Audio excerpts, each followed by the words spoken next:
আসসালামু আলাইকুম বন্ধুরা। আজকে আমরা দেখাবো কিভাবে ফার্মাহিসাব.com এ পণ্য বিক্রি করবেন। তো পণ্য বিক্রি করার জন্য ১ম এ আপনার ফার্মাহিসাব.com এ ইউজার নেম এবং পাসওয়ার্ড দিয়ে লগইন করে নিব।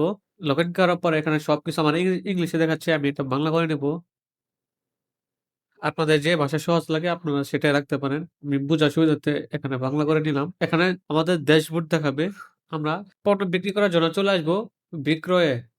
এখানে ক্লিক দিলে ৩ টা অপশন দেখাবে। নতুন বিক্রয়, বিক্রয় তালিকা এবং বিক্রয় ফেরত। আমরা যেহেতু পণ্য বিক্রি করব তাহলে এখানে ক্লিক করব। নতুন বিক্রয় ক্লিক করব। তারপর এখানে আমাদের অনেক পণ্য দেখাবে। এখানে যেহেতু পণ্য এড করা নাই সেজন্য এভাবে দেখাচ্ছে। আপনি যদি এখানে পণ্য এড করেন তাহলে এখানে আপনার পণ্যগুলো শো করবে। তারপর আপনি এখান থেকে যেকোনো একটা পণ্য সিলেক্ট করে নিবেন। সিলেক্ট করে নেওয়ার পরে এটা কত পিস বিক্রি করবেন সেটা এখানে সিলেক্ট করবেন। তারপর এটার মোট যে ব্যালেন্সটা এখানে শো করবে। তারপর সে আপনাকে কত টাকা দেবে এবং কত টাকা এক্সচেঞ্জ করতে হবে এখানে এটা শো করবে। আর এখানে যদি আপনি কর যদি এড করতে চান তাহলে কর এড করতে পারেন এবং যদি ডিসকাউন্ট দেন বা সেই পণ্যে যদি ডিসকাউন্ট থাকে তাহলে এখানে ডিসকাউন্ট দিতে পারেন। এখানে যত টাকা হবে এখানে দেখাবে। এখানে মোট অর্থটা দেখাবে। সে কত টাকা দিবে এখানে এটা লিখবেন। তারপর কত টাকা আপনাকে এক্সচেঞ্জ দিতে হবে এখানে শো করবে। আর এখানে হলো বাকি অর্থ। যদি ৳১০ মধ্যে যদি সে যদি ৳৫ দেয় তাহলে এখানে ৳৫ শো করবে যে বাকি। আর পেমেন্টের ধরন কি? ক্রেডিট না ক্যাশ? অবশ্যই আপনারা ক্যাশে নিবেন অথবা যদি অন্য কোনো যদি মাধ্যমে নিয়ে থাকেন তাহলে এখান থেকে সিলেক্ট করে দিবেন। তারপর আপনারা সংরক্ষণ যদি চাপ দেন তাহলে সেভ হয়ে যাবে। আর যদি তাকে প্রিন্ট করে স্লিপ দিতে চান তাহলে সংরক্ষণ করুন এবং প্রিন্ট করুন এখানে ক্লিক করবেন। তাহলে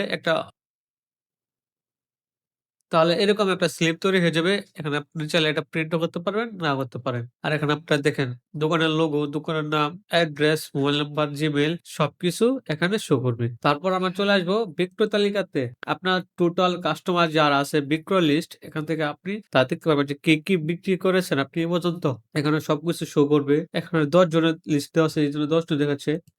আর যদি ১০০ জন নেন তাহলে ১০০ জনের লিস্ট এখান থেকে আপনাকে শো করবে। আপনার মোট কাস্টমারের কাছে কত টাকা বিক্রি করেছেন, কত টাকা ডিউ রয়েছে, কত টাকা লাভ হয়েছে, ক্যাশ নিয়েছেন না অন্য কিছুর মাধ্যমে নিয়েছেন, সবকিছু এখানে আপনি দেখতে পারবেন। তারপর অপশন আছে বিক্রয় ফেরত।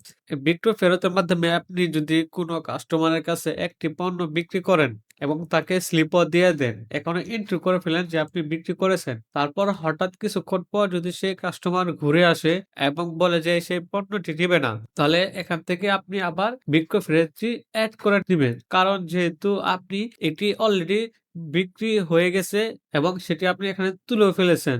এখন যেহেতু বিক্রয় ফেরত এসেছে তো অবশ্যই এখান থেকে আপনি এটা এন্ট্রি করতে হবে। সেজন্য আপনি বিক্রয় ফেরত থেকে এন্ট্রি করে নিবেন যে কি ফেরত এসেছে। তো এভাবেই আপনারা পণ্য বিক্রি এবং বিক্রি তালিকা এবং বিক্রয় ফেরত এগুলো সবকিছু এড করতে পারবেন এবং সেল করতে পারবেন। দেখা হচ্ছে পরের ভিডিওতে। ভালো থাকবেন, সুস্থ থাকবেন। আল্লাহ হাফেজ।